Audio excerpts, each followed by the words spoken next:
স্টেটের অবস্থা কি?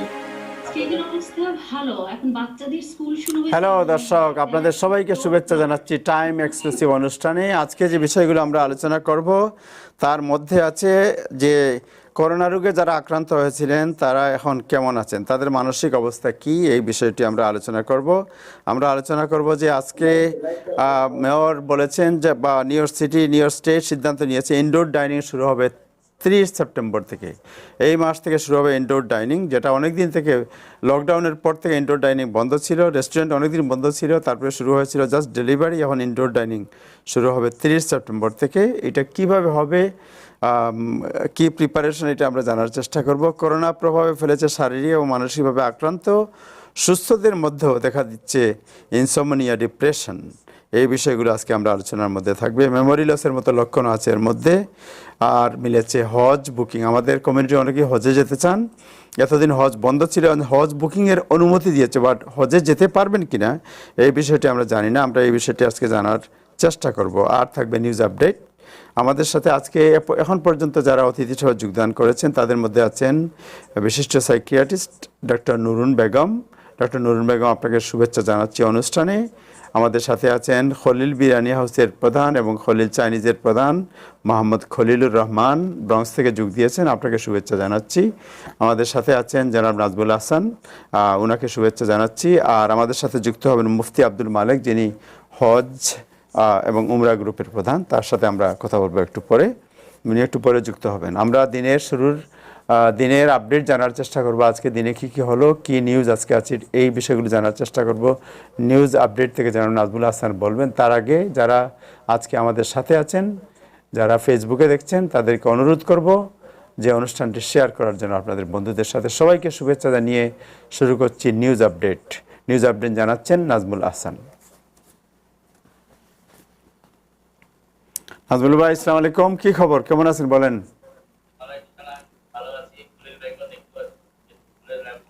আপনার আপনার সাউন্ড একটু কম মনে হচ্ছে। এখন এখন ঠিক আছে, একটু সামনে এসে বলতে হবে বোধহয়। হ্যাঁ, জি। সবকিছুতেই সামনে গেলে ভালো। ভালো, তাই হোক। আর যে কথাটা আমি শুরু করি, আজকে আমরা যারা সাংবাদিকতা করি তাদের জন্য আজকে একটি বড় বিজয়ের দিন। এই প্রথম প্রেসিডেন্ট ট্রাম্প একটি খবরকে ফেক নিউজ বলতে পারলেন। আপনারা জানেন যে আমেরিকাতে একজন লিজেন্ডারি সাংবাদিক আছেন, তাকে সাংবাদিকতার লিজেন্ড হিসেবে ধরা হয়। এবং 1974 সালে তিনি একজন প্রেসিডেন্টের পতনের মূল কারণ ছিলেন সেই বব উডওয়ার্ড, ওয়াশিংটন পোস্টের সাংবাদিক। উনি কিন্তু কোনোদিন চাকরি বদল করেন, ওয়াশিংটন পোস্টে আসছেন। এবং আমার সৌভাগ্য, ন্যাশনাল প্রেস ক্লাবের এক অনুষ্ঠানে ওনার সাথে আমার প্রথম কথা হয়েছিল, দেখা হয়েছিল। সেই বব উডওয়ার্ড একটি নাজমুল ভাই, আপনার সাউন্ড একটু টেস্ট করতে হবে, আবার একটু বাড়ান সাউন্ড প্লিজ, সামনের দিকে আসেন একটু। হ্যাঁ, থ্যাংক ইউ।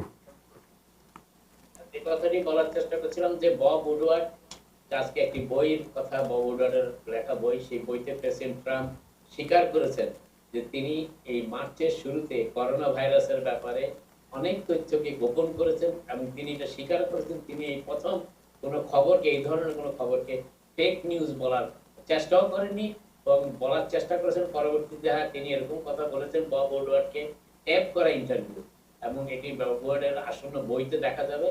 এবং তিনি আমেরিকান জনগণকে, প্রেসিডেন্ট ট্রাম্পের ভাষা, আমেরিকান জনগণকে সাহস দেওয়ার, তিনি করোনা ভাইরাসের সংক্রমণের সঠিক তথ্যটি দিতে চাননি। এবং তিনি নিজেকে বলেছেন, আমি রাষ্ট্রের প্রেসিডেন্ট এবং একই সাথে চিয়ার লিডার, অতএব সেই জন্য আমি এই কাজটি করেছি। কিন্তু মোটামুটি বিষয়টি বেশ বিতর্ক সৃষ্টি করেছে, বেশ আলোচনা সৃষ্টি করেছে। এবং নির্বাচনের আর মাত্র কয়েক সপ্তাহ বাকি, তার আগে এই ধরনের একটি স্বীকারোক্তি খুবই তাৎপর্যপূর্ণ। এবং এটি এখন বিরোধী ডেমোক্র্যাটরা এটিকে কিভাবে ব্যবহার করতে পারে সেটাই ব্যাপার। আরেকটি বিষয় হচ্ছে যে ভ্যাকসিনের যে আশাটি প্রেসিডেন্ট ট্রাম্প আমাদের দিচ্ছে,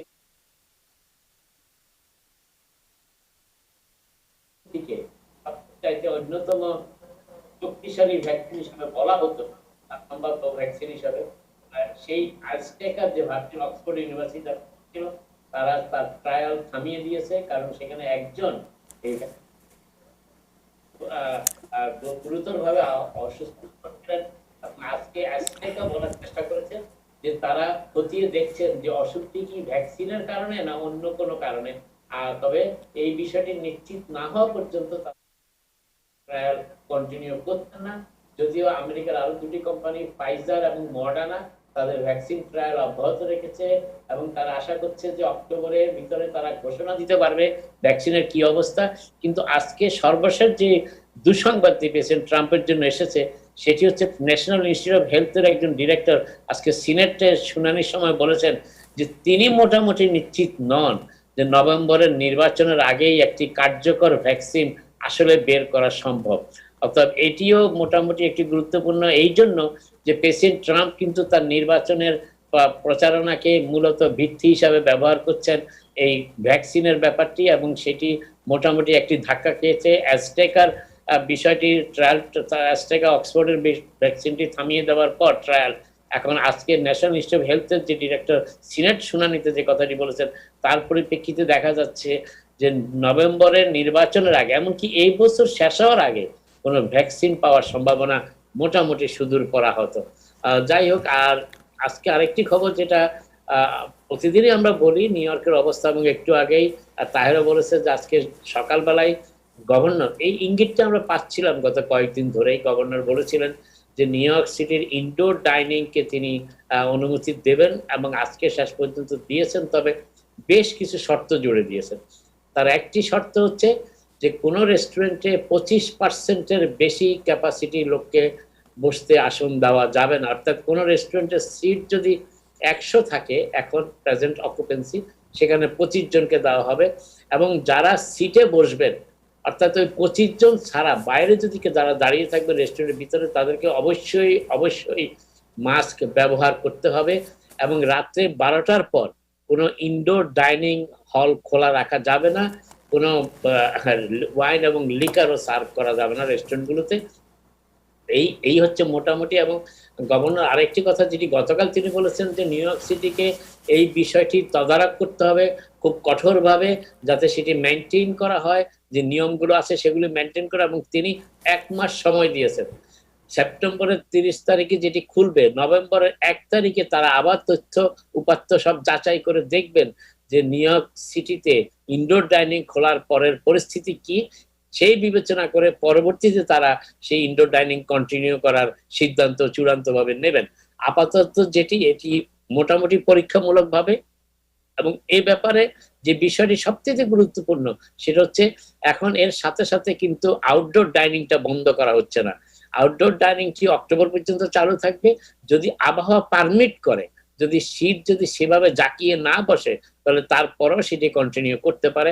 এবং ইতিমধ্যেই এই আউটডোর ডাইনিংটি বেশ কিছু রেস্টুরেন্ট খুব ভালোভাবে গ্রহণ করেছে, এবং তারা বলেছে তাদের ব্যবসা অন্যান্য বছর তুলনায় এবার ভালো হচ্ছে আউটডোর ডাইনিং এর কারণে।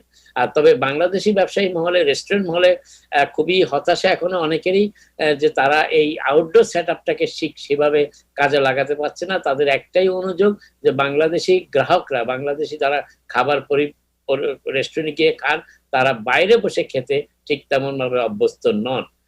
তবে মোটামুটি বিষয়টা আগামী 1 মাসের জন্য পরীক্ষামূলক ভাবে খুলে দেওয়া হচ্ছে। নভেম্বরের 1 তারিখে চূড়ান্ত সিদ্ধান্ত নেবেন গভর্নর যে এই ইনডোর ডাইনিং কন্টিনিউ করা যায় কিনা। আর আজকে নিউ ইয়র্কের যে পরিস্থিতি, সেই পরিস্থিতির করোনা ভাইরাস কোভিড-19 এর পরিস্থিতি মোটামুটি ভালো। একটানা 33 দিন নিউ ইয়র্ক স্টেটের অবস্থা, যে স্টেটে 19.5 মিলিয়ন লোকের বসবাস, সেই স্টেটে কোভিড-19 এর পজিটিভের সংখ্যা 1%-এরও নিচে, এবং এটি খুবই সিগনিফিকেন্ট একটি হিসাব।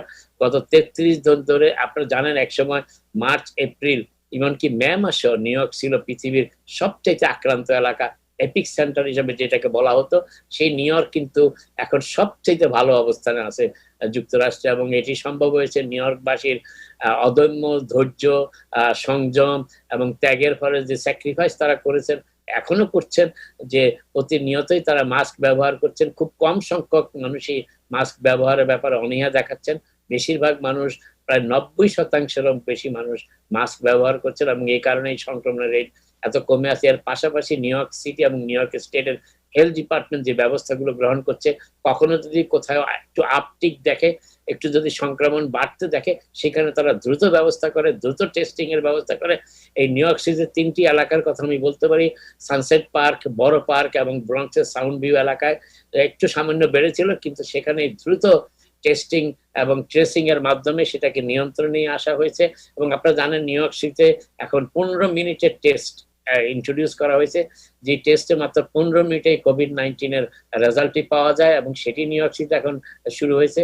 মোটামুটি নিউ ইয়র্ক সিটি সম্পূর্ণ প্রস্তুতি নিয়েছে যাতে সেকেন্ড ওয়েভ বলে যেটাকে আমরা আশঙ্কা করছি সেটি থেকে নিউ ইয়র্ক সিটি এবং নিউ ইয়র্ক স্টেটের মানুষকে রক্ষা করা যায়, সেই ব্যাপারটি মোটামুটি গুরুত্বপূর্ণ। তবে গভর্নর আজকে যে হিসাবটি দিয়েছেন তাতে দেখা যাচ্ছে গতকাল নিউ ইয়র্ক স্টেটে 63,230 63,230টি টেস্ট হয়েছে, তাতে 576 পিপল মানুষকে পজিটিভ চিহ্নিত করা হয়েছে, যার পার্সেন্টেজ রেট হচ্ছে 0.91। এর আগের দিন ছিল 0.96। এবং হাসপাতালে ভর্তি ছিলেন কোভিড-19 আক্রান্ত হয়ে 463 জন গতকাল। এবং দুর্ভাগ্যজনক হলো আমরা গতকাল 3 জনকে হারিয়েছি, 3 জন নিউ ইয়র্কবাসী, নিউ ইয়র্ক স্টেটের মানুষ প্রাণ হারিয়েছেন এই কোভিড-19 এর আগের দিন, যার সংখ্যা ছিল 5টি। আর নিউ ইয়র্ক সিটির অবস্থা যেটি মেয়র সাংবাদিক সম্মেলনে বলেছেন আজকে, সেটিও খুব ভালো। এবং নিউ ইয়র্ক সিটির, আপনারা জানেন নিউ ইয়র্ক সিটির হিসাবটি আসে 11টি পাবলিক হাসপাতাল থেকে, এবং সেই হাসপাতালের হিসাবগুলো একদিন পুরনো থাকে, অর্থাৎ একদিন পিছানো। সেই হিসাব অনুযায়ী পরশুদিন নিউ ইয়র্ক শহরে হাসপাতালে ভর্তি ছিলেন 79 পিপল, যার ভিতরে 4% ছিল কোভিড-19 এর পজিটিভ। এবং কোভিড-19 কেস সারা নিউ ইয়র্ক সিটিতে, যেখানে প্রায় 8 মিলিয়ন লোকের বসবাস, সেখানে 7 দিনের গড় পর্তায় ছিল 220 জন, এর আগের দিন ছিল 231। এবং নিউ ইয়র্ক সিটিতে টেস্টিং এর রেজাল্টটি হচ্ছে পজিটিভ চিহ্নিত হয়েছে 1.04%, যেটা এর আগের দিন ছিল 1.49%। সব হিসাব মিলিয়ে দেখলে বলা যায় নিউ ইয়র্ক সিটি এবং সামগ্রিকভাবে নিউ ইয়র্ক স্টেটের অবস্থা খুবই ভালো এই মুহূর্তে। এবং এটি কন্টিনিউ করার জন্য গভর্নর এবং মেয়র যে কথাটি সবসময় বলেন, যেটা একটু আগে আমি বলেছি, অবশ্যই মাস্ক ব্যবহার করতে হবে, সোশ্যাল ডিস্টেন্সিং মেনটেন করতে হবে, এবং যতখানি সম্ভব নিজেকে সতর্ক রাখতে হবে সর্বক্ষেত্রেই। হাত ধোয়া, হাত পরিষ্কার রাখা, স্যানিটাইজার ব্যবহার করা, এই অভ্যাসগুলো রপ্ত করতে হবে, যেগুলো অনেকেই ইতিমধ্যে করে ফেলেছেন। আর যুক্তরাষ্ট্রের হিসাবে দেখা যাচ্ছে মেমোরিয়াল ডে উইকেন্ড থেকে লেবার ডে উইকেন্ড পর্যন্ত এই সময়টাতে যুক্তরাষ্ট্রে করোনা ভাইরাসের মৃত্যুর সংখ্যা প্রায় বেড়েছে 1 লক্ষ। অর্থাৎ মেমোরিয়াল ডে উইকেন্ডে ছিল 90,000-এর কাছাকাছি, সেটা লেবার ডে উইকেন্ডে গিয়ে দাঁড়িয়েছে 1,90,000-এর কাছাকাছি। এবং যুক্তরাষ্ট্রে এই পর্যন্ত প্রায় 6.2 মিলিয়ন মানুষ এই কোভিড-19 আক্রান্ত হয়েছেন, যেটা পৃথিবীর সর্বোচ্চ। আর দ্বিতীয় স্থানে ভারত রয়েছে, যদি আমরা বলেছি গত কয়েকদিন আগে। এবং আজকে আরেকটি খবর যেটি যুক্তরাষ্ট্রের জন্য, সেটি হচ্ছে যে এতদিন যে স্টেটটিতে ভাইরাসটি সেভাবে সংক্রামিত হয়নি, সেই স্টেটটিতে কিন্তু আজকে এখন ভাইরাসের সংক্রমণ ব্যাপক আকারে বাড়ছে, দ্রুততার সাথে বাড়ছে। সেটি হচ্ছে ওয়েস্ট ভার্জিনিয়া।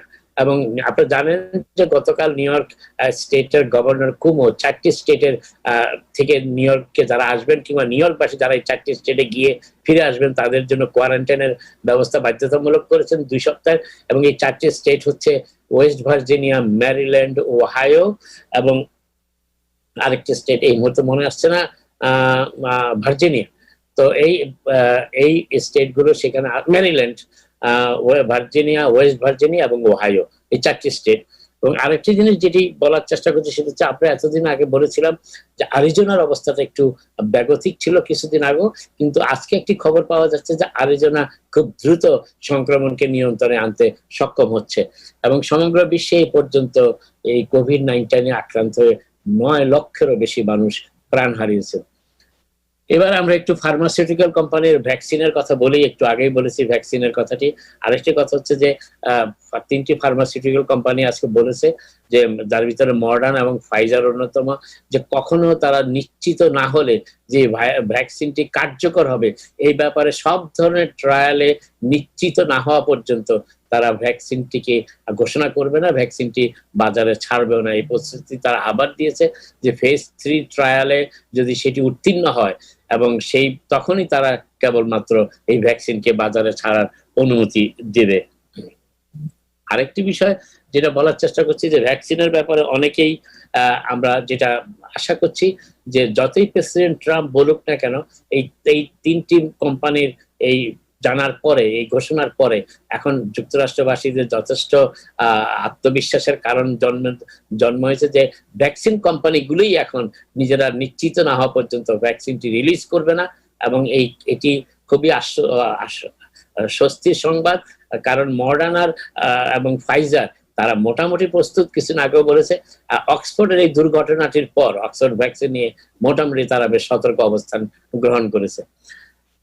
আজকে আরেকটি স্টাডিতে গবেষণায় দেখা যাচ্ছে যে করোনা ভাইরাস কিভাবে আমাদের ব্রেইন সেলগুলোকে আক্রমণ করে। খুব দ্রুততার সাথে তারা ব্রেন সেলগুলো আক্রমণ করে এবং সেখানে তারা কপি করে, এই ব্রেন সেলগুলো কপি করে সেখানে তারা হানা দেয় ব্রেন সেলগুলোতে, এবং তার ফলে অনেকটা হাইজ্যাক করার মতন সেখানে তারা, এবং সেই যখনই তারা সেটা কপি করতে সক্ষম হয় ব্রেন সেলগুলোকে এই কোভিড-19 সংক্রমণ মাধ্যমে, তখনই ব্রেন সেলগুলোতে অক্সিজেনের মাত্রা কমে আসে এবং তখনই যিনি আক্রান্ত হন তার প্রাণহানির আশঙ্কা দ্রুততার সাথে দেখা দেয়। এটি আজকে একটি গবেষণায় পাওয়া গেছে নিশ্চিতভাবে। আরেকটি বড় স্টাডিতে পাওয়া গেছে, সেটি হচ্ছে যে আমরা যারা এই ব্লাড প্রেশারের মেডিসিন গ্রহণ করি, ব্লাড প্রেশার আমাদের নিয়ন্ত্রণে রাখার জন্য, সেই ব্লাড প্রেশার মেডিসিন গ্রহণের সাথে ক্যান্সারের কোনো সম্পর্ক নেই। কিছুদিন আগে এই খবরটি বেরিয়েছিল যে ক্যান্সারের একটি সম্পর্ক আছে ব্লাড প্রেশার মেডিসিনের সাথে। আজকে আরেকটি বড় ধরনের স্টাডি গবেষণার মাধ্যমে এই তথ্যটি পাওয়া গেছে যে ব্লাড প্রেশার মেডিসিন আমরা যারা নেই ব্লাড প্রেশারকে নিয়ন্ত্রণে রাখতে, সেই মেডিসিনের সাথে এই আপনার ক্যান্সারের কোনো সম্পর্ক নেই। এবং এই গবেষণাটি করা হয়েছে 2,60,000 রোগীর উপরে গবেষণা চালিয়ে, যেটি খুবই একটি লার্জ স্যাম্পল, অতএব আশঙ্কা মুক্ত হওয়ার একটা কারণ দেখা দিয়েছে। আরেকটি বিষয়, আজকে টেকনোলজি এই কোভিড-19 নিয়ন্ত্রণের ক্ষেত্রে টেকনোলজি একটি গুরুত্বপূর্ণ ভূমিকা পালন করছে, বিশেষ করে টেস্ট অ্যান্ড ট্রেসিং এর ব্যাপারে, যেটি এই মুহূর্তে খুবই গুরুত্বপূর্ণ এই সংক্রমণ নিয়ন্ত্রণের ক্ষেত্রে। এবং সেই ব্যাপারে গুগল এবং অ্যাপল দুটি সফটওয়্যার রিলিজ করতে যাচ্ছে, যে এর মাধ্যমে এই সংক্রমণকে, এই কোভিড-19 সংক্রমণকে আরো নিয়ন্ত্রণে আনা সম্ভব হবে। এবং যাদের কাছে এই গুগল সফটওয়্যার কিংবা অ্যাপল ফোন থাকবে, তারা খুব দ্রুততার সাথে জানতে পারবেন যে তাদের আশেপাশে কেউ কোভিড-19 আক্রান্ত আছেন কিনা, এবং কি তাদের করতে হবে, কতখানি সতর্কতা তাদের অবলম্বন করতে হবে, সফটওয়্যারের মাধ্যমে তারা তা জানতে পারবেন। এটি খুবই উল্লেখযোগ্য ভূমিকা রাখবে। ইতিমধ্যে স্বাস্থ্য বিজ্ঞানীরা সেটিতে আশাবাদ ব্যক্ত করেছেন। আর আরেকটা জানেন যে পৃথিবীর অন্যান্য অনেক দেশের মতোই ব্রিটেনের অবস্থাও কিন্তু মোটামুটি সেকেন্ড ওয়েভ আবার শুরু হচ্ছে বলে তারা আশঙ্কা করছে, এবং এই জন্য সোমবার থেকে তারা সব জায়গায় বার, রেস্টুরেন্ট, যে কোনো সমাবেশে 6 জনের বেশি সমাবেশ নিষিদ্ধ ঘোষণা করতে যাচ্ছে ব্রিটেনে। আরেকটি দুর্ভাগ্যের খবর, কোভিড-19 এর পাশাপাশি, যেটা কয়েকদিন আগে আমি বলেছিলাম যে ক্যালিফোর্নিয়া সহ আরো কয়েকটি state, Washington state, Oregon state, যে আপনারা জানেন এই সময়টাতে সেখানে জঙ্গলে, পাহাড়গুলোতে আগুন লেগে যায় এবং তা খুবই ব্যাপক আকারে লাগতে শুরু করেছে এখন ক্যালিফোর্নিয়া, অরিগন এবং ওয়াশিংটনে। ইতিমধ্যেই সেটি রেকর্ড ব্রেকিং ডিভাস্টেশন, অর্থাৎ ক্ষয়ক্ষতির পরিমাণ রেকর্ড সীমা ছাড়িয়ে যাচ্ছে। এবং এটি প্রতি বছরই আমরা দেখি যুক্তরাষ্ট্রের জন্য, বিশেষ করে ক্যালিফোর্নিয়া, অরিগন এবং ওয়াশিংটন স্টেটগুলোতে এই আগুন লাগার ঘটনাটি পাহাড়ে মোটামুটি খুবই উদ্বেগজনক একটি বিষয়। আর আজকে আরেকটি ডিপার্টমেন্ট অফ হোমল্যান্ড সিকিউরিটির হুইসেল ব্লোয়ার, অর্থাৎ যারা গোপন খবরগুলো মানুষকে প্রকাশ করে দেয়, তারা আজকে বলেছে যে সেই ডিপার্টমেন্ট অফ হোমল্যান্ড সিকিউরিটি অফিসাররা প্রেসিডেন্ট ট্রাম্পের বিভিন্ন বক্তব্যকে যাতে জনগণ সন্দেহ না করে সেই জন্য মিথ্যা তথ্য সরবরাহ করেছেন, সেটাও তারা আজকে স্বীকার করেছেন। আর আরেকটি কথা, আজকে যেটা শেষ করার আগে দুটি জিনিস, স্টিমুলাসের কথা একটু পরে আসছি, 1 মিনিট পরেই। আর প্রেসিডেন্ট ট্রাম্প আজকে বলেছেন যে তিনি যদি দ্বিতীয়বার নির্বাচিত হন, যদি নির্বাচিত হন, তাহলে তিনি সুপ্রিম কোর্টের টেড ক্রুজ, টম কটন কিংবা জশ হাউলিকে মনোনয়ন দিতে পারেন। এবং সেই ব্যাপারটি তিনি আজ করেছেন। শেষ করার আগে স্টিমুলাসের ব্যাপারে একটু কথা বলে নেই। আগামীকাল বৃহস্পতিবার রিপাবলিকানদের উত্থাপিত প্রায় 500 বিলিয়নের একটু সামান্য বেশি স্টিমুলাস বিলটি ভোটে দেওয়া হবে বলে মিচ ম্যাককনেল জানিয়েছেন, আশা করছেন তিনি। এবং এই বিলে $300 সপ্তাহে প্যান্ডেমিক আনএমপ্লয়মেন্ট ইন্স্যুরেন্স কন্টিনিউ করার কথা বলা আছে। কিন্তু ডেমোক্র্যাট যদি হাউস সেটা পাস করে, ডেমোক্র্যাটরা ইতিমধ্যেই $600 একটি বিল পাস করে রেখেছে। এই দুইটি বিল, সিনেট বিল এবং হাউসের বিল, যেটি ইতিমধ্যে পাস করা হয়েছে হিরোজ অ্যাক্ট বলে, সেই দুই বিলের সমন্বয় নতুন একটি বিল তৈরি করতে হবে এবং সেই বিল আবার হাউস এবং সিনেটে পাস করাতে হবে। তারপর প্রেসিডেন্টের কাছে গেলে সেটি আইনে পরিণত হবে প্রেসিডেন্ট স্বাক্ষর করার পর। অর্থাৎ ব্যাপারটি একটু সময় সাপেক্ষ, তবে যেহেতু এই দুইটি ব্যাপারে মোটামুটি রাজি হয়েছে এবং যেহেতু রিপাবলিকানদের বিলে $550 মিলিয়ন $1200 স্টিমুলাসের বিষয়টি নাই, সেই বিষয়টি পরবর্তীতে কোনো বিলে যদি আসে তাহলে দেখা যাবে। এবং নিউ ইয়র্ক স্টেট এখনো পর্যন্ত কোনো ঘোষণা দেয়নি আজ পর্যন্ত যে $300 যে লস্ট ওয়েজ বিল পেমেন্ট প্রতি সপ্তাহে পাওয়ার কথা আগস্টের 1ম থেকে প্রেসিডেন্ট ট্রাম্পের নির্দেশ অনুযায়ী ফেমার তহবিল থেকে পাওয়ার কথা, নিউ ইয়র্ক স্টেট এখনো সেটি অ্যাক্টিভেট করেনি। কবে তারা করবে সে বিষয়টাও তারা এখনো জানায়নি। আপাতত এইখানেই শেষ করছি, পরবর্তীতে আবার আপনাদের সাথে কথা হবে। আপনারা সবাই ভালো থাকুন। দর্শক, আমরা যে বিষয়টি এখন আলোচনা করব তা হচ্ছে যে করোনা প্রভাব ফেলেছে শারীরিক এবং মানসিকভাবে আক্রান্ত এবং সুস্বাস্থ্যদের মধ্যেও, যারা স্বাস্থ্যবান লোক তাদের মধ্যেও দেখা দিয়েছে ইনসোমনিয়া, ডিপ্রেশন, এবং তারাও নানা ধরনের সমস্যায় ভুগছেন। ডিপ্রেশনের মধ্যে আছেন তারা। মেমোরি লসের মতো লক্ষণ মিলেছে এই রোগে যারা আক্রান্ত হয়েছেন তাদের। আমরা এই যে শারীরিক মানসিকভাবে যারা বিপর্যস্ত হচ্ছেন এই রোগের প্রাদুর্ভাবের কারণে, এই বিষয়টি আজকে আলোচনা করব। ডক্টর নুরুন বেগম উনি আমাদের সাথে যুক্ত হয়েছেন পেনসিলভেনিয়া থেকে। ডক্টর নুরুন বেগম, আপনাকে শুভেচ্ছা জানাচ্ছি অনুষ্ঠানে। আপনার সাউন্ড একটু আনমিউট করতে হবে প্লিজ। ধন্যবাদ তাহের ভাই এবং ধন্যবাদ টাইম টেলিভিশনকে। আসলে করোনা প্যান্ডেমিক শুরু হওয়ার পর থেকেই বারবারই United Nations, World Health Organization এবং সিডিসি বারবারই বলেছে যে বিশ্বের মিলিয়নস অফ পিপল কিন্তু মানসিক স্বাস্থ্যের ঝুঁকিতে আছে। এবং খুব রিসেন্টলি সিডিসির ওয়েবসাইটেও এসেছে যে আমেরিকাতে 40% পিপল কিন্তু যারা করোনা দ্বারা আক্রান্ত নন, অর্থাৎ জেনারেল পিপল, তাদের মাঝে মানসিক স্বাস্থ্যের একটা ইম্প্যাক্ট পড়েছে। এবং তারা মোস্টলি 4টা জিনিসের কথা বলছে, যে এংজাইটি সিমটমস বেড়েছে, ডিপ্রেশন, এবং হচ্ছে যে আপনার সাবস্টেন্স অ্যাবিউজের অনেক রেট বেড়ে গেছে, এবং সুইসাইডাল থটস বেড়ে গেছে। আর সাধারণত যে মেন্টাল হেলথের ইম্প্যাক্টটা ফিমেলদের উপরে বেশি পড়ছে মেলদের থেকে, অর্থাৎ মহিলারা অনেক বেশি মানসিকভাবে বিপর্যস্ত হচ্ছে, কিন্তু সুইসাইডাল থটসটা কিন্তু বেশি বাড়ছে পুরুষদের উপরে। আর এটা যারা করোনা দ্বারা আক্রান্ত নন সাধারণ মানুষকে যেমন এফেক্ট করছে, যারা করোনা দ্বারা আক্রান্ত হচ্ছে তাদের মাঝেও যেমন এফেক্ট করছে, আর যারা করোনা দ্বারা আক্রান্ত হয়ে ভালো হয়ে যাচ্ছে, যেটাকে আমরা বলি যে পোস্ট কোভিড সার্ভাইভার, যারা সার্ভাইভ করছে তাদের মাঝেও কিন্তু নানা ধরনের সাইকোলজিক্যাল এবং মেন্টাল হেলথের ইম্প্যাক্ট পড়ছে, যেটাকে আমরা বলছি পোস্ট কোভিড সাইকিয়াট্রিক সিনড্রোম বা পোস্ট কোভিড ভাইরাল সিনড্রোম। এদের মাঝে কি হচ্ছে, এরা কিন্তু কোভিড থেকে ভালো হয়ে যাচ্ছে, টেস্ট হয়তো বা নেগেটিভ হচ্ছে, তারপরও তাদের মাঝে দেখা দিচ্ছে বিষণ্ণতা, অর্থাৎ তারা অনেক বেশি ডিপ্রেসড ফিল করছে, অলমোস্ট লাইক 30% পিপল। অনেকের মাঝে দুশ্চিন্তা, নানাভাবেই তারা এংজাইটিতে ভুগছে, অলমোস্ট লাইক 40-50% পিপল। অর্থাৎ এরা কিন্তু ভালো হয়ে গেছে, কোভিড সার্ভাইভার ওদের মাঝেই কিন্তু, হ্যাঁ। আর অলমোস্ট লাইক 50% পিপলই ঘুমাতে পারছে না, তারা ভালো হয়ে গেছে কিন্তু তাদের মধ্যে সারাক্ষণ একটা দুশ্চিন্তা, ডিপ্রেশনের কারণে, এবং সবসময় একটা ফ্ল্যাশব্যাক বা একটা মৃত্যু ভয়ের কারণে অনেকের মাঝে ঘুমহীনতা বা ইনসমনিয়া দেখা দিচ্ছে, অনেকের মাঝে যে পিটিএসডি লাইক যেটা সিমটম একটু আগে বললাম, এবং কিছু কিছু ক্ষেত্রে একটু সূচিবাহী সমস্যাও দেখা দিচ্ছে। এগুলোর তো সাইকিয়াট্রিক কিছুটা সমস্যা আছে, আবার অনেকের মাঝে যেটা হচ্ছে ওরা ফরগেটফুল হয়ে যাচ্ছে, মেমোরি প্রবলেম, অর্থাৎ কোভিড থেকে ভালো হওয়ার পরে খুব কমন কিছু জিনিস তারা ভুলে যাচ্ছে, অনেক কিছু তারা মনে করতে পারছে না। আর যেটা হচ্ছে যে ফোকাস কনসেন্ট্রেশনটা কমে গেছে, অর্থাৎ একটা কাজ তারা শুরু করে আর শেষ করতে পারছে না, কোনো কাজই তাদের মনোযোগটা আর আগের মতো নেই। They can not keep doing the work the way they use to do it, focus আর কনসেন্ট্রেশনটা কমে যাওয়ার কারণে। আর ফ্যাটিক, সারা সময় একটা শরীরে টায়ার্ডনেস এবং ফ্যাটিক ফিল করছে। এই সবগুলো সিমটমের মধ্যেই দেখা যাচ্ছে একটা, যেটা আমরা বলছি পোস্ট ভাইরাল সিনড্রোম বা পোস্ট কোভিড, যেটা সার্ভাইভারদের মধ্যে দেখা দিচ্ছে। আর খুব অল্প পার্সেন্ট একদম ভেরি ফিউ পার্সেন্ট অলসো তাদের সাইকোসিস ডেভেলপ করছে, কিছু কিছু ক্ষেত্রে তারা হ্যালুসিনেশনও ডেভেলপ করছে। তো এই যে একটা পোস্ট ভাইরাল সিনড্রোম, এটা আসলে অনেকের মাঝে হয়তো 3 মাস থাকতে পারে, কারো কারো মাঝে 6 মাস থাকতে পারে।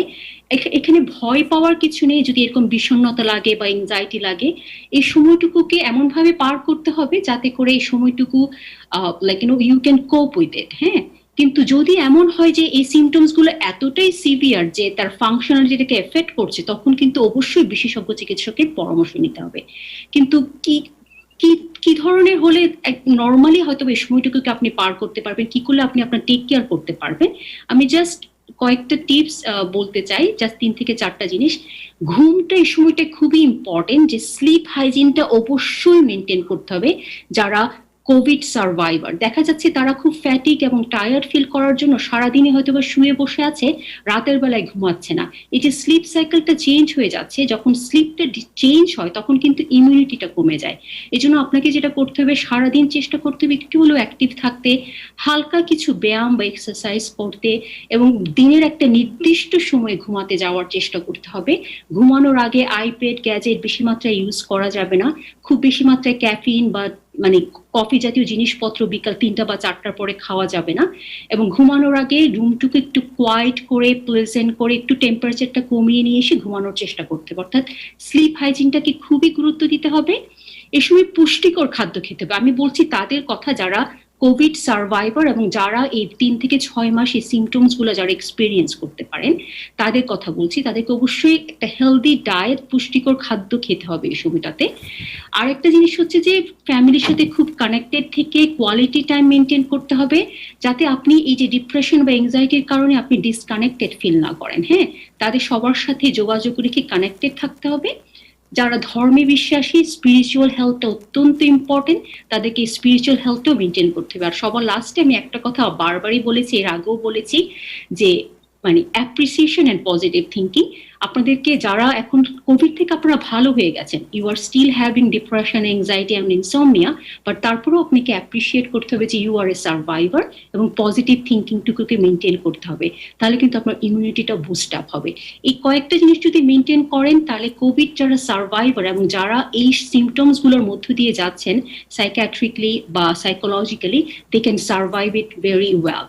আর যাদের এই সিমটমস গুলো সিভিয়ার হওয়ার কারণে তাদের ফাংশনালিটি এফেক্ট করছে, তাদেরকে কিন্তু অবশ্যই এখন একজন বিশেষজ্ঞ চিকিৎসকের পরামর্শ নিতে হবে। প্রয়োজনে লো ডোসেজের অ্যান্টিডিপ্রেসেন্ট কিংবা লো ডোসেজের এংজাইটি মেডিকেশন অথবা লো ডোসেজের স্লিপ মেডিকেশন তাদেরকে তারা প্রেসক্রাইব করতে পারে।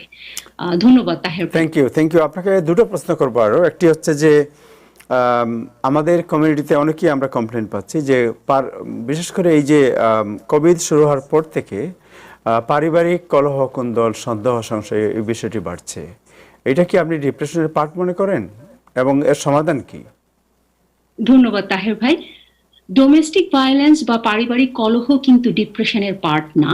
হ্যাঁ, বিভিন্ন কারণে, স্ট্রেসের কারণে ডেফিনেটলি ইরিটেবল হয়ে যেতে পারি আমরা। Irritability is sometime A part of depression, কিন্তু এই domestic violence is not a part of depression. হ্যাঁ, তো এটা টোটালি দুটো ডিফারেন্ট জিনিস।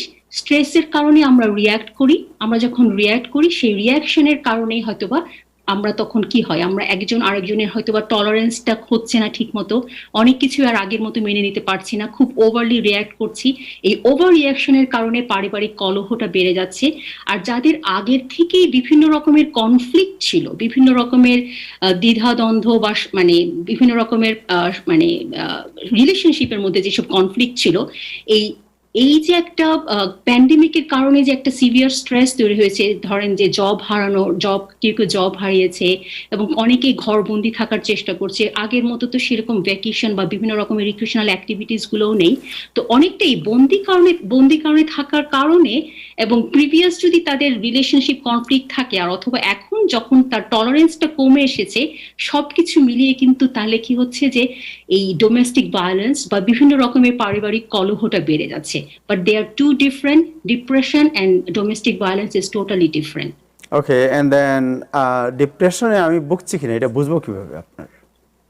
ধন্যবাদ তাহের ভাই।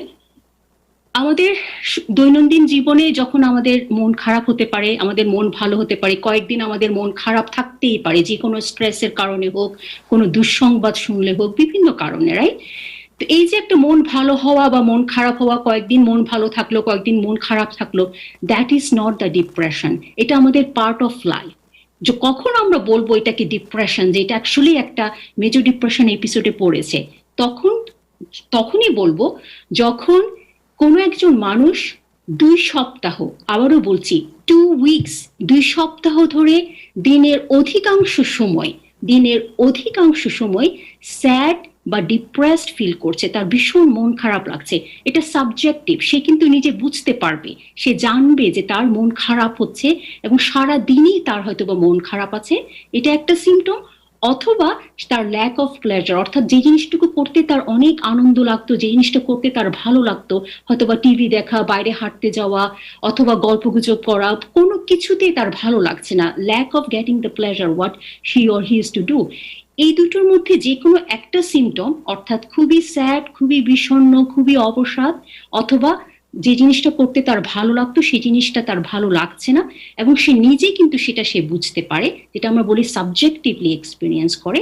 অথবা অনেক সময় বাইরে অবজেক্টিভলি অন্যরাও বলতে পারে যে ও তো সারাদিন ধরে কাঁদছে, সারাদিন ধরে বলছে ওর মন ভালো নেই, সেটা অন্যরাও বলতে পারে, কিন্তু যে অ্যাডাল্ট সে কিন্তু বুঝতে পারে তার যখন মনটা খারাপ হয়।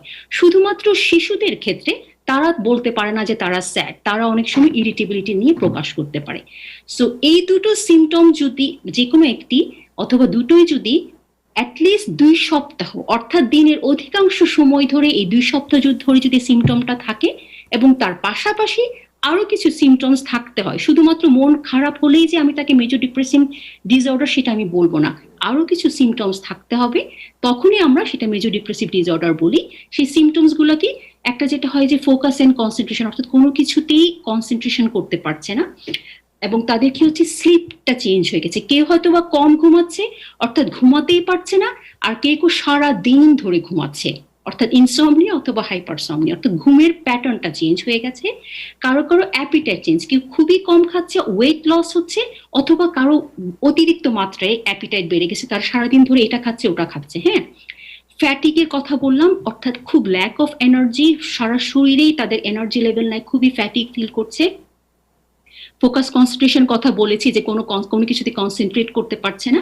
কেউ কেউ সাইকোমোটর রিটার্ডেশন বা এজিটেশন, অর্থাৎ কেউ কেউ একেবারে সারাদিন ধরে হয়তোবা শুয়ে আছে, অর্থাৎ doing nothing, they have no energy to anything. অথবা কেউ সারাদিন ধরে খুব বেশি মাত্রা restless, angry and irritable. So it can be like on both way. হ্যাঁ, আর একটা হচ্ছে সিভিয়ার গিলটি ফিলিংস, সবকিছুর জন্যই নিজেকে দায়ী করছে, সবকিছুর জন্যই মনটা খারাপ, মনে করছে আমি মনে হয় এই পরিবারের এটার জন্য দায়ী, আমি মনে হয় সবকিছুর জন্য দায়ী, এটাকে বলে আমরা গিলটি ফিলিং, সবকিছুর জন্য নিজেকে দায়ী করা। আর সবশেষ হচ্ছে যে সুইসাইডাল থটস থাকতে পারে, অর্থাৎ নিজেকে খুব ওয়ার্থলেস, হেল্পলেস এবং মনে হবে যে লাইফের কোনো মানে নেই, আমি হয়তো বা মৃত্যুবরণ করলেই হয়তো বা আমার লাইফটা অনেক ভালো হয়ে যেত, যেটাকে আমরা বলি সুইসাইডাল থটস। সো এটা একটা অনেক কিছু মিলিয়ে একটা মেজর ডিপ্রেসিভ ডিসঅর্ডার হয়। এটা শুধুমাত্র স্যাডনেস দিয়ে হবে না, এটা সাবজেক্টিভ, আপনি ফিল করতে পারবেন এবং এগুলোর স্যাডনেসের পাশাপাশি অন্যান্য সিমটম গুলো থাকলে তখনই আমরা একটা টোটাল একটা মেজর ডিপ্রেসিভ ডিসঅর্ডার বলি। আমি একটু সহজ করে তাহের ভাই বলার চেষ্টা করলাম, বাট আপনারা যদি কখনো এরকম ফিল করেন আপনারা অবশ্যই একজন বিশেষজ্ঞের পরামর্শ নেবেন, যে বিশেষজ্ঞ আপনাদেরকে সঠিকভাবে ডায়াগনোসিসটা করতে পারবেন এবং মানে প্রয়োজনে আপনাদেরকে ওষুধ বা অন্য ধরনের সাইকোথেরাপি বা বিভিন্ন রকমের বিহেভিয়ারাল থেরাপি আছে, কগনিটিভ বিহেভিয়ারাল থেরাপির ক্ষেত্রে আপনাকে রেফার করতে পারেন। Thank you doctor Nurul Begum, আপনাকে, আপনি যুক্ত হয়েছিলেন আমাদের সাথে পেনসিলভেনিয়া থেকে। Thank you so much for your advice এবং আমাদের ভিউয়ারদের আমার মনে হয় অনেকেই আপনাকে ধন্যবাদ জানিয়েছেন। তারা অবশ্য আপনার সাথে কীভাবে যোগাযোগ করতে পারবেন তাও জানতে চেয়েছেন। দেখি আমি আপনার সাথে কথা বলে তারপরে যোগাযোগ যদি করার কোনো সুযোগ থাকে আমি তাদেরকে জানাবো। দর্শক, আমরা এ পর্যায়ে একটা ছোট্ট বিরতিতে যাব, বিরতির পরই আপনাদের মধ্যে আবার ফিরে আসবো, আমাদের সাথেই থাকুন।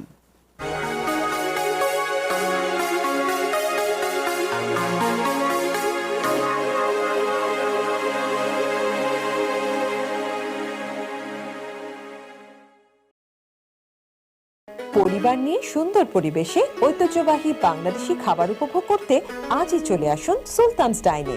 সুলতানস ডাইনের বিশেষত্ব হচ্ছে কাচ্চি বিরিয়ানি, মোরগ পোলাও সহ সব ধরনের কাবাব। এছাড়াও রয়েছে দক্ষিণ পূর্ব এশিয়ার জনপ্রিয় খাবার দোসা, থালি, চিকেন 65, ললিপপ চিকেন। প্রতি বৃহস্পতিবার রয়েছে বিয়েবাড়ির ঐতিহ্যবাহী স্পেশাল মেনু, বিয়েবাড়ির কাচ্চি, রোস্ট পোলাও, জালি কাবাব, শামী কাবাব, বোরহানি, জর্দা ফিরনি সহ মুখরোচক সব খাবার। আমাদের রয়েছে যে কোনো অনুষ্ঠানের জন্য কেটারিং ও ফ্রি ডেলিভারির সুবিধা। রাজার মতো খেতে চাইলে আসুন সুলতানস ডাইনে। Sultans dine, 11023 Jamaica Avenue, Richmond Hill, New York 11418. I'm New York City's Health Commissioner, Dr. Dave Choksi. As a father myself, it is important to me that our children remain healthy, especially at this time. As you prepare your child to go back to school, don't forget to schedule their well visit with their pediatrician. Make sure your child is up to date on their routine vaccinations. Vaccines are safe and critical in protecting your child from illness and infections. If you need help finding a pediatrician, call 311. Your child may be eligible for free medical care. Over the past 25 years, Khan's renowned specialized high school program has helped nearly 3,000 students gain acceptance to New York City's top high schools, such as Stuyvesant, Bronx Science, and Brooklyn Tech. Our team of education experts creates original KT diagnostic exams and constantly updates our curriculum so our students gain acceptance to the best high schools in New York City. Parents can trust Khan's. Call today for 2 free classes.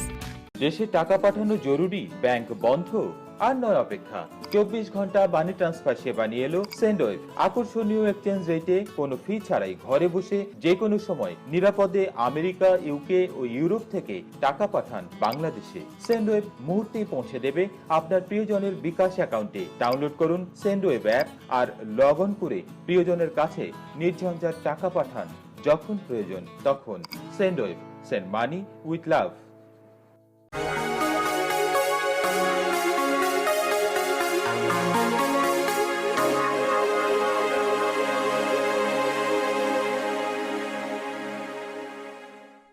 Hello দর্শক, আপনাদের সবাইকে আবারও শুভেচ্ছা জানাচ্ছি time exclusive অনুষ্ঠানে। আমরা এখন আলোচনা করব হজ এবং রেস্টুরেন্ট নিয়ে। আমাদের সাথে যুক্ত আছেন জনাব মুফতি মোহাম্মদ আব্দুল মালেক। জনাব মুফতি মালেক, আপনাকে শুভেচ্ছা জানাচ্ছি অনুষ্ঠানে। বাট আমরা আগে প্রথমে জানার চেষ্টা করব যে দীর্ঘদিন পরে আমাদের রেস্টুরেন্টগুলো খোলার সিদ্ধান্ত হয়েছে, যদিও এটা খুব পরিমিত কাস্টমারদেরকে ওনারা ইনভাইট করতে পারবেন ভিতরে, যেটাকে বলা হচ্ছে ইনডোর ডাইনিং। এবং ইনডোর ডাইনিংয়ে কীভাবে হবে, কি প্রিপারেশন হচ্ছে, এই রেস্টুরেন্টের শেপ কী হবে, এই বিষয়গুলো আমরা জানার চেষ্টা করব। আমাদের সাথে যুক্ত আছেন ব্রঙ্কসের বিখ্যাত খলিল বিরিয়ানি এবং খলিল চাইনিজের প্রধান মোহাম্মদ খলিলুর রহমান। খলিলুর রহমান, আপনাকে শুভেচ্ছা জানাচ্ছি অনুষ্ঠানে। আপনার সাউন্ড আনমিউট করতে হবে খলিল সাহেব।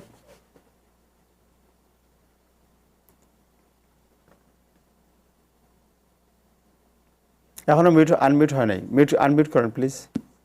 জি, ধন্যবাদ তাহের ভাই, ধন্যবাদ টাইম টিভি আমাকে আমন্ত্রণ করার জন্য।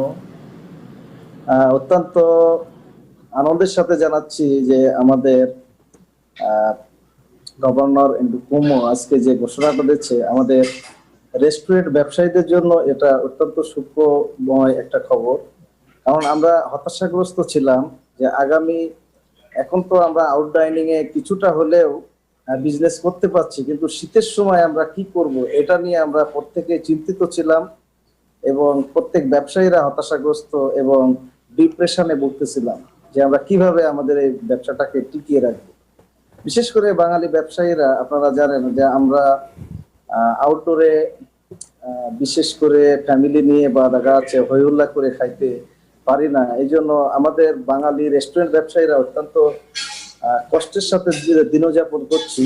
তো এটা আমাদের জন্য অত্যন্ত আনন্দের বিষয় এবং সুখময় একটা খবর। তো ধন্যবাদ জানাই আমাদের গভর্নর এন্ড্রু কুমোকে এবং সিটি মেয়রকে যে অত্যন্ত দেরিতে হলেও যে আমাদের একটা পারমিশন দিয়েছে। তো আমরা এটা নিয়ে আমরা ব্যাপক প্রস্তুতি থাকবো, কারণ যারা 20% হলেও যে আমরা সোশ্যাল ডিস্টেন্স বজায় রেখে আমরা কাস্টমারের যথাযথ সার্ভিস দেওয়ার চেষ্টা করব এবং টুগো তো থাকবেই। এর পাশাপাশি আমাদের হেলথ থেকেও অনেকবারই দেখা যাচ্ছে প্রতিনিয়ত আমাদের সংবাদ দিচ্ছে যাতে করে আমরা সোশ্যাল ডিস্টেন্সটা বজায় রাখি বা কাস্টমাররা যারা আসবে তারা মাস্ক অবশ্যই ব্যবহার করবে এবং স্যানিটাইজেশন এগুলো নিয়ে আমরা চেষ্টা করছি আমাদের হেলথ কোড গুলো আমরা রক্ষা করার জন্য এবং সঠিকভাবে পালন করার জন্য। তো আপনি জানেন যে it's like a new beginning of the business. So 30 তারিখ তো খোলা হবে। 30 তারিখ কি আপনারা কোনো আনুষ্ঠানিকতা করবেন যে একটি সেলিব্রেশন যে নতুন দীর্ঘদিন পরে রেস্টুরেন্ট ইনডোর আপনার ডাইনিং শুরু হবে? অবশ্যই এটা আমাদের জন্য এটা এত সুখবর যে আমরা অবশ্যই এটা আনুষ্ঠানিকতার সাথেই আমরা এটা করব। তো আমি অলরেডি আমার রেস্টুরেন্টের সবার সঙ্গে আলোচনা করেছি, আমরা এটা একটা সেলিব্রেশনই করব এবং সকল কাস্টমারের জন্য আমার বিশেষ একটা ছাড় থাকবে। আমাদের খলিল বিরিয়ানি এবং খলিল হালাল চাইনিজের পক্ষ থেকে আমরা প্রথম 10 দিন একটা 25% ছাড় দেবো বলে আমরা চিন্তা ভাবনা করেছি, যাতে করে আমাদের দীর্ঘদিনের কাস্টমার যারা আছে, যারা আমাদেরকে মিস করছে বা আমরাও যাদেরকে মিস করছি তাদেরকে স্বাগত জানানোর জন্য, যে একবার হলেও দেখা যাচ্ছে যে ইনডোরে এসে যে বসার অনেকদিন দীর্ঘদিন তো আমরা বসতে পারছি না, তারা যেন আসতে পারে, আসার জন্য আমাদের একটা ব্যাপক প্রস্তুতি থাকবে ইনশাল্লাহ। সো আপনারা তো 25% অকুপেন্সি পাচ্ছেন, যদি অনেক লোক হয় কিভাবে ওটা ম্যানেজ করবেন কিভাবে?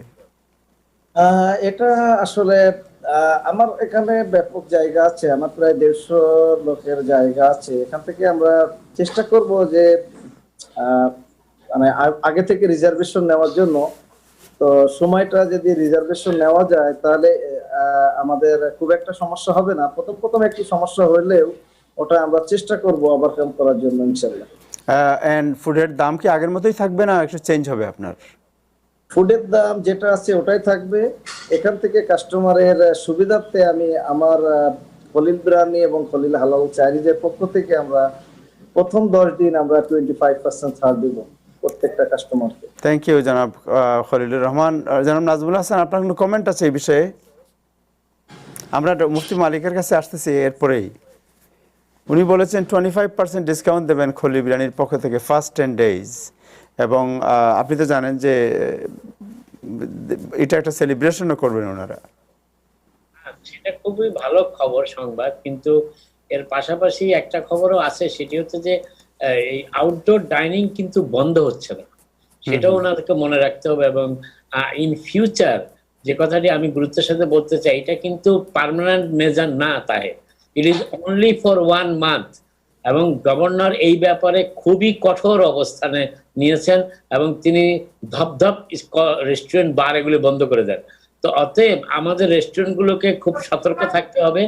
এবং আরেকটা বিষয় আমি যেটা গুরুত্বপূর্ণ বলার চেষ্টা করছি, সেটা হচ্ছে যে আমাদের রেস্টুরেন্টগুলোতে, যেটা আমাকে বেশ কয়েকজন রেস্টুরেন্ট মালিক বলেছেন তারা প্রাইভেটলি, যে আমাদের কাস্টমাররা একটা চা নিয়ে 4টা টেবিল দখল করে 16 জনে সেটা ভাগ করে খায়, এবং এতে তাদের আউটডোর ডাইনিং ও ক্ষতিগ্রস্ত হচ্ছে, যেটা অন্যান্য কমিউনিটিতে যেটি দেখা যায় না।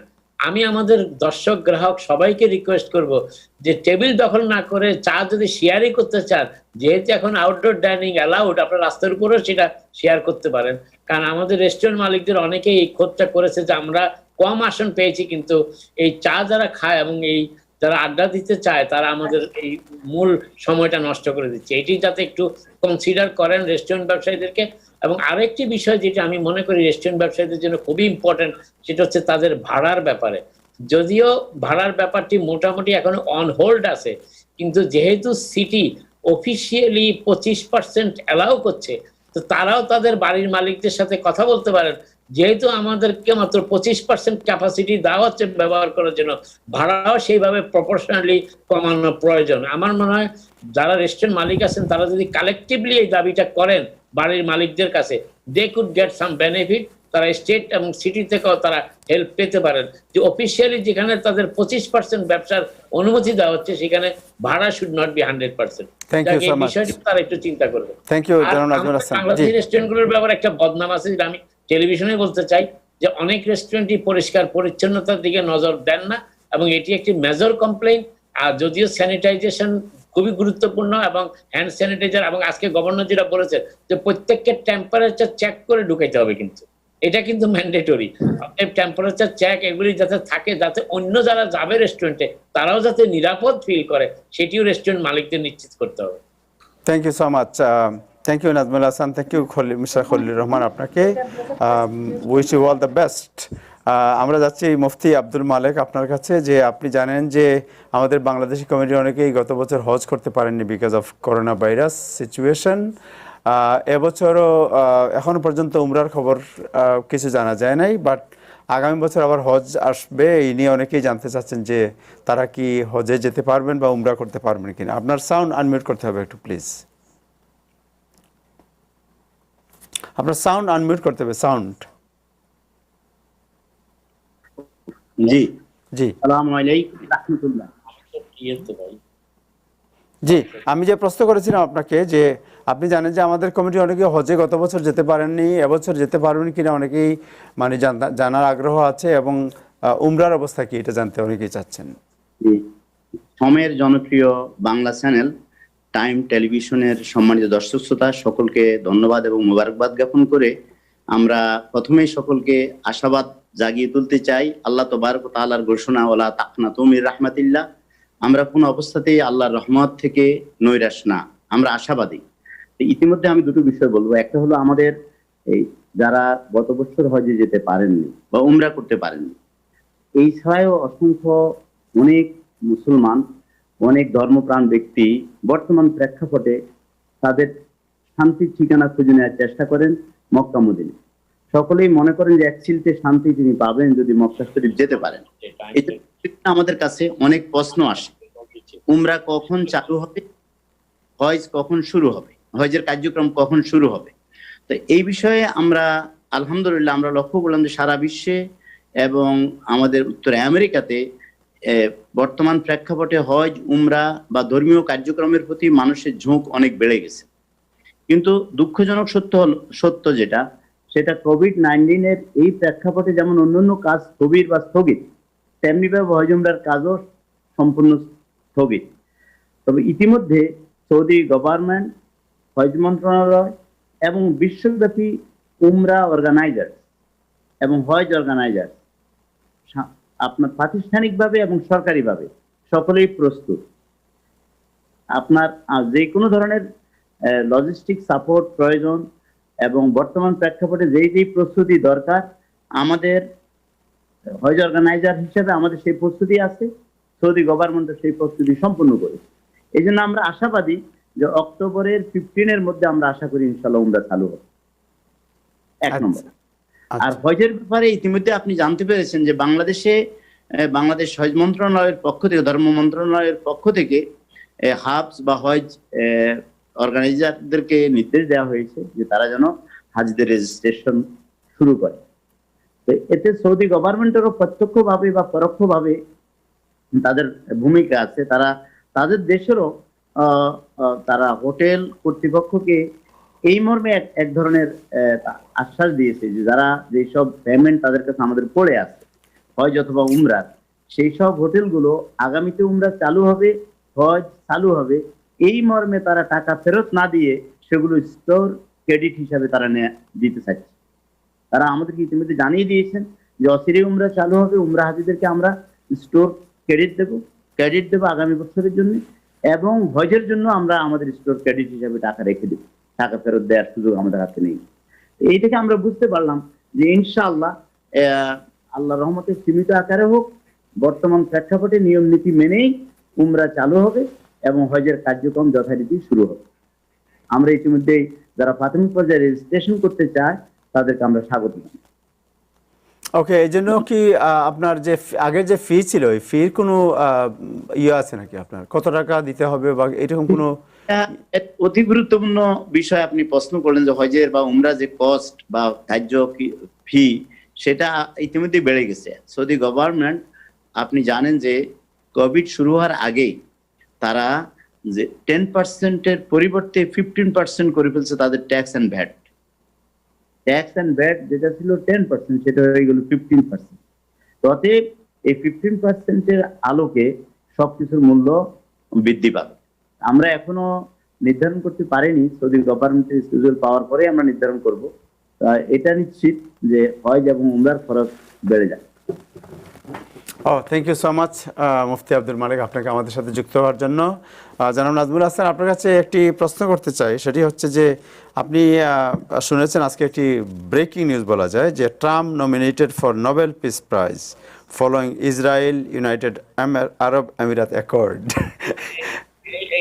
এই নিউজটা আমি বলতাম শেষের দিকে, কিন্তু যে বিষয়টা এখন দাঁড়াচ্ছে যে নিউজটা এমন ভাবে ফোকাস হচ্ছে মনে হয় উনি নোবেল প্রাইজ পেয়ে গেছেন, মনোনীত হননি, এমন ভাবে দেওয়া হচ্ছে যে বিকজ যে প্রো ট্রাম্প যে মিডিয়াগুলো আছে সেই মিডিয়াগুলো এটাকে এমন ভাবে ফোকাস করেছে যে উনি নোবেল প্রাইজ পেয়ে গেছেন। হ্যাঁ, তবে আমি কিন্তু অবাক হব না উনি যদি নোবেল পেয়েও যান, কারণ সেপ্টেম্বরের 15 তারিখে হোয়াইট হাউসে একটা অনুষ্ঠান আছে যেখানে এই প্রথম ইসরায়েলের প্রধানমন্ত্রী এবং আবুধাবির রুলার, দুবাই রুলার, ইউনাইটেড আরব এমিরেটসের, ওরা ঘোষণা করেনি কে আসবে। যদি মূল লোকজন আসে তাহলে এটা একটা সিগনিফিক্যান্ট অ্যাচিভমেন্ট হবে ডেফিনেটলি।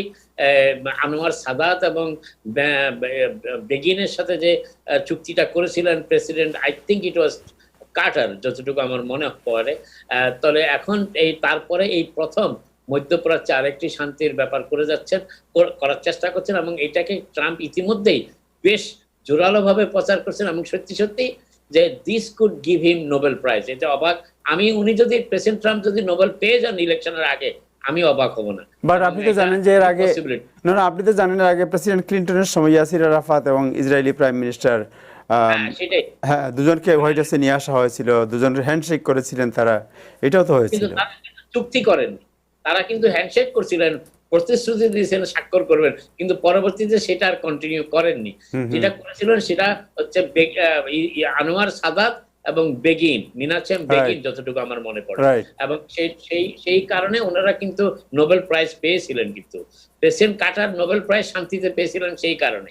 অতএব আরেকজন আমেরিকান প্রেসিডেন্ট মধ্যপ্রাচ্যে শান্তির জন্য নোবেল পেয়ে যাবেন সেপ্টেম্বরের 15 তারিখ যে চুক্তিটি স্বাক্ষর হবে। এবং এখানে আরেকটি ব্যাপার কিন্তু মনে রাখতে হবে, এই চুক্তিটির ব্যাপারে পররাষ্ট্রমন্ত্রী পম্পিওর কোনো ক্রেডিট নাই, কিন্তু এটি প্রেসিডেন্ট ট্রাম্পের জামাতা জ্যারেড কুশনার, সেই কুশনার এই কাজটি করেছেন, কারণ কুশনারের সাথে সৌদি যুবরাজের ভীষণ ঘনিষ্ঠ সম্পর্ক, এবং অনেকেই ধারণা করছেন যে ইউনাইটেড আরব এমিরেটস এই চুক্তিটি স্বাক্ষর করার কিছুদিনের মধ্যেই, হয়তো নভেম্বরের নির্বাচনের আগেই কুশনার আরো একটি, প্রেসিডেন্ট ট্রাম্প এবং কুশনার দুজনে মিলে আরেকটি ঘোষণা দিবেন যে সৌদি আরবের সাথেও ইসরায়েলের সম্পর্কটি স্বাভাবিক হয়ে আসছে, এবং ইতিমধ্যে একটি ইঙ্গিতও পাওয়া গেছে। সৌদি আরব এই প্রথম তাদের আকাশ সীমা ব্যবহার করার সম্মতি দিয়েছে ইসরায়েলি বিমানকে। অতএব মধ্যপ্রাচ্যের অবস্থা দ্রুত পরিবর্তিত হচ্ছে, এবং এই মুহূর্তে আমি জানি না আমাদের মানে বাংলাদেশের অবস্থা কি, এই ব্যাপারে কি অবস্থান, বাট এটা খুবই দ্রুত পরিবর্তিত হচ্ছে। বাট আপনি জানেন যে ট্রাম্পের জামাতা, যার কুশনারের কথা বললেন, তিনি নিজেও তো একজন আপনার ইহুদি বা জুজ, এবং সেই সবচেয়ে বেশি ওই যে ব্রোকার হিসাবে তিনি কাজ করছেন। যে এই কথাটা অস্বীকার করার উপায় নেই। আপনি যখন ট্রাম্পের যদি সাংবাদিক সম্মেলনগুলো ফলো করেন এবং ট্রাম্পের বক্তব্য ফলো করেন, প্রেসিডেন্ট ট্রাম্পের পরে যুক্তরাষ্ট্রের সবচেয়ে পাওয়ারফুল ব্যক্তি কিন্তু এই ইভাঙ্কা এবং জ্যারেড কুশনার কাপল, এই দম্পতি, এদের এত প্রভাব যে আনবিলিভেবল। অন্যান্য মন্ত্রীরাও পর্যন্ত এদের প্রভাবের কাছে হিমশিম খায়। বিশেষ করে জ্যারেড কুশনার প্রেসিডেন্ট ট্রাম্পের প্রতিটি সফর সঙ্গী, সেটা নির্বাচনী সফর হোক, সরকারি সফর হোক, এবং তার পজিশন হচ্ছে সিনিয়র অ্যাডভাইজার। এবং আপনারা জানেন যে তাকে সিনিয়র অ্যাডভাইজার হিসাবে হোয়াইট হাউসে চাকরি দেওয়ার সময় তৎকালীন চিফ অফ স্টাফ কেলি আপত্তি করেছিলেন, তাকে সিকিউরিটি ক্লিয়ারেন্স দিতে চাননি। শেষ পর্যন্ত কেলিকেই চাকরি হারাতে হয়েছে। জ্যারেড কুশনার কিন্তু সিনিয়র অ্যাডভাইজার রয়ে গেছেন, এবং প্রেসিডেন্ট ট্রাম্প সুযোগ পেলেই কুশনারের প্রশংসা করেন। বাট একটা জিনিস, যেটা যে শান্তি পুরস্কারের যে বিষয়টি, ট্রাম্পের মনোনয়নের যে বিষয়, এটা আপনি জানেন যে এটা এমন কোনো শান্তি প্রক্রিয়া প্রতিষ্ঠিত হয় নাই। ইউনাইটেড আরব আমিরাত এবং ইসরায়েল, তাদের মধ্যে কূটনৈতিক সম্পর্ক স্থাপন বা প্লেন যোগাযোগ, আকাশপথের যোগাযোগ স্থাপিত হয়েছে। বাট এটার যে এদের ভিতরে তো এর বেশি করার কিছু নাই। এদের তো ল্যান্ড সীমানা নাই, তো এদের কেউ কাউকে আর কিছু দিবার নাই। তো এই দুই দেশের ভিতরে শান্তি চুক্তি হচ্ছে, এবং আপনারা জানেন যে স্ট্র্যাটেজিক্যালি ইউনাইটেড আরব এমিরেটস মধ্যপ্রাচ্যে খুবই একটি ভালো জায়গায় তারা আছে, ইউনাইটেড আরব এমিরেটস। অতএব এটা ব্যবসার ক্ষেত্রে, বাণিজ্যের ক্ষেত্রে ইসরায়েলের এল আল এয়ারলাইন্স দুবাইয়ের হাবকে ইউজ করতে পারবে তাদের বিভিন্ন দেশে ফ্লাইট অপারেশনের জন্য, এবং দুই দেশের ভিতরে আর্থিক সম্পর্কটা বাড়লে সেটাও একটা পিস প্রসেস হিসাবে ধরে। এখন নোবেল কমিটি কোন বিষয়টি দেখবে সেটা তারা ভালো বলতে পারবেন, কিন্তু এখন যেভাবে খবরটি আসছে, যেভাবে বিশ্বব্যাপী প্রেসিডেন্ট ট্রাম্প শান্তি পুরস্কারের জন্য মনোনীত, কিন্তু নিউজটা দেখে মনে হচ্ছে উনি শান্তি পুরস্কার পেয়ে গেছেন। তাকে প্রপোজ করা হয়েছে, প্রপোজ করেছেন একজন পার্লামেন্ট মেম্বার, নরওয়ের একজন পার্লামেন্ট মেম্বার। এবং আমি মনে করি president Trump has a chance. বলতেছি না যে উনি পেয়ে যাবেন, but he has a chance. American প্রেসিডেন্টকে নোবেল কমিটি কখনোই সেইভাবে ডিপ্রাইভ করে নাই যদি প্রস্তাব উঠছে। এমনকি জানেন যে প্রেসিডেন্ট ওবামা নির্বাচিত হবার কিছুদিনের মধ্যেই কোনো চুক্তি, কোনো শান্তি কিছু না দিয়েই, চুক্তি না করেই কিন্তু তিনি নোবেল শান্তি পুরস্কার পেয়েছিলেন। That was A surprise to. So ব্যাপারটি দেখার মতো আসলে, যে ট্রাম্পের যে বিতর্কিত যে বিভিন্ন বক্তব্য, তার ডিভাইসিভ কথাবার্তা, তার বিভিন্ন আপনার বর্ণ বিদ্বেষমূলক আচরণ এবং অ্যান্টি ইমিগ্রেন্ট অবস্থান, এরপরেও যদি নোবেল কমিটি তাকে পুরস্কার দেয় তাহলে এটা অবশ্যই দেখার মতো হবে। আমি আপনার কাছে আসছি লেটেস্ট আপডেট জানার জন্য। আমি মুফতি আব্দুল মালিক আপনার কাছে যাচ্ছি যে সো আপনি বাংলাদেশি কমিউনিটি যারা হজে যেতে চান অথবা আগ্রহী, তাদের উদ্দেশ্যে আপনি কি বলবেন? 1 মিনিট সময় আছে আপনার। জি, আপনার সাউন্ড আনমিউট করতে হবে প্লিজ। যে সকল ভাই বোনেরা হজে যেতে চান বা হজে যেতে আগ্রহী, হজ উমরা দুটাই, আমি তাদেরকে অনুরোধ করব ইতিমধ্যেই তাদের পছন্দনীয় বা যার সাথে তিনি যেতে চান, যে কোম্পানির আন্ডারে, তাদের সাথে কথা বলে অন্তত উমরার টিকিট এগুলো আগেভাগে ব্লক করা বা বুকিং করা জরুরি। আর হজের ব্যাপারে প্রাথমিক পর্যায়ে ওনাদের পছন্দনীয় এজেন্টের কাছে নাম রেজিস্ট্রেশন করে রাখা হবে। কারণ আগামী বছর হজের যারাই যাবেন, হজের কোটা সীমাবদ্ধ থাকবে, কিন্তু হজ প্রার্থী এবং উমরা প্রার্থীর সংখ্যা অনেক বেড়ে যাবে। সেই ক্ষেত্রে সকলেই সুযোগ পাবেন না। অতএব এই নীতিতেই সুযোগ পাবেন, আগে আসলে আগে পাবেন। First come first serve. Thank you so much. করবো যারা আগে হজে যেতে চান বা উমরা করতে চান, তারা আগে ভাগে অন্তত নাম দাম লিখিয়ে রেজিস্ট্রেশন করে রাখেন। জাযাকুমুল্লাহ। Thank you so much. Thank you আপনাকে যোগদান করার জন্য আমাদের সাথে। জনাব Nazmul Hasan, do you have any update? Yes, একটা আপডেট আছে যে আজকে আইআরএস থেকে অনেকে চিঠি পেতে শুরু করবেন যারা এখনো এই $1200 পেমেন্টটি একটি ফান্ড বিভিন্ন কারণে হয়তো অনেকে ফাইলও করেনি ট্যাক্স। আইআরএস 9 মিলিয়ন আমেরিকানকে চিঠিটি পাঠাতে শুরু করেছে। আমাদের বাংলাদেশি আমেরিকান কমিউনিটিতে যারা পাননি তারা ইতিমধ্যেই ট্যাক্স ফাইল করতে পারে নন ফাইলার হিসাবে, এবং তারা সেটা করলে সেই $1200 পাবেন। আর আরেকটি জিনিস যেটা একটু আগেও আমি বলেছি যে মিচ ম্যাককনেল একটু আগে বলেছেন যে আগামীকাল তিনি ভোটে দেবেন, সেটি পাশ করানো খুব সম্ভবত সিনেটে সেই বিলটি পাস হবে $300 প্রতি সপ্তাহে রিপাবলিকান সিনেটে, এবং ডেমোক্র্যাট নেতৃত্বাধীন হাউস $600 পাস করে রেখেছে। অতএব যেহেতু এই বিষয়ে একটি পাস হয়েছে, অতএব দুই পক্ষের ভিতরে কনফারেন্স কমিটিতে একটা সমঝোতার চেষ্টা হবে এবং সমঝোতাপূর্ণ অবস্থানে খুব সম্ভবত একটা অ্যামাউন্ট হয়তো নির্ধারিত হবে। 300 থাকতে পারে, 600 থাকার সম্ভাবনা খুব কম, আর ডেমোক্রেট হয়তো 400-তে রাজি হতে পারে। অতএব সেই ধরনের একটি বিল যদি পাস হয়ে যায় এবং সেটি যদি পরবর্তীতে সিনেট এবং হাউসে যৌথভাবে পাস হয়, প্রেসিডেন্টের কাছে স্বাক্ষর করলে আগস্ট মাস থেকেই ডিসেম্বর মাস পর্যন্ত এই $300 মিনিমাম এবং ম্যাক্সিমাম এখনো বলা মুশকিল প্যান্ডেমিক আনএমপ্লয়মেন্ট হিসাবে পাবেন। কিন্তু এই ব্যাপারে একটা জিনিস মনে রাখতে হবে সবাইকে, আনএমপ্লয়মেন্ট থাকতে হবে এবং রেগুলার সার্টিফিকেশনটা অব্যাহত রাখতে হবে।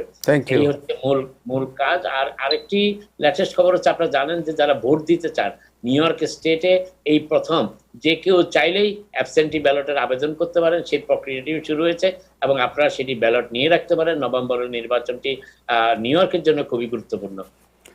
আরেকটি খবর আছে, সেটা হচ্ছে স্কুল খোলার ব্যাপারে মেয়র আজকে বলেছেন যে 10টি স্কুল বিল্ডিং যেগুলিকে নিরাপদ গতকালকে পর্যন্ত মনে করা হয়নি, ইন্সপেকশনে ফেল করেছে, তার ভিতরে 4টিকে প্রস্তুত করা হয়েছে, ঠিক করে ফেলা হয়েছে, আর বাকি 6টি আছে। মেয়র আশা করছেন স্কুল 21 তারিখে স্কুল শুরুর আগে সেটিও ঠিক হয়ে যাবে। Thank you Nazmul Hasan, thank you so much. Thank you আপনাকে আপডেট দেওয়ার জন্য। জনাব মুফতি আব্দুল মালিক, আপনাকে কৃতজ্ঞতা জানাচ্ছি অনুষ্ঠানে যোগ দেওয়ার জন্য। জনাব নাজমুল হাসান, আপনাকে কৃতজ্ঞতা জানাচ্ছি। ডক্টর নুরুন বেগম, আপনাকে কৃতজ্ঞতা জানাচ্ছি, এবং মোহাম্মদ খলিল রহমান, আপনার প্রতিও কৃতজ্ঞতা সময় দেওয়ার জন্য, অনুষ্ঠানে যোগ দেওয়ার জন্য। দর্শক, আপনারা শুনেছেন যে কালকে একটি স্টিমুলাস পাস হওয়ার সম্ভাবনা আছে। যদি এটা পাস হয় তাহলে কালকে পাস হোক না হোক, এটা লেটেস্ট আপডেট কালকের অনুষ্ঠানের মুখ্য আলোচনার বিষয় থাকবে। আমরা বিষয়টি আলোচনা করব। আশা করি আপনারা সবাই ভালো থাকবেন এবং কালকে আবার দেখা হবে আপনাদের সাথে এই বিষয়গুলো জানার জন্য। আপনারা সবাই ভালো থাকবেন, সবাইকে হেল্প করবেন, সহযোগিতা করবেন, এই প্রত্যাশা নিয়ে বিদায় নিচ্ছি। খোদা হাফেজ।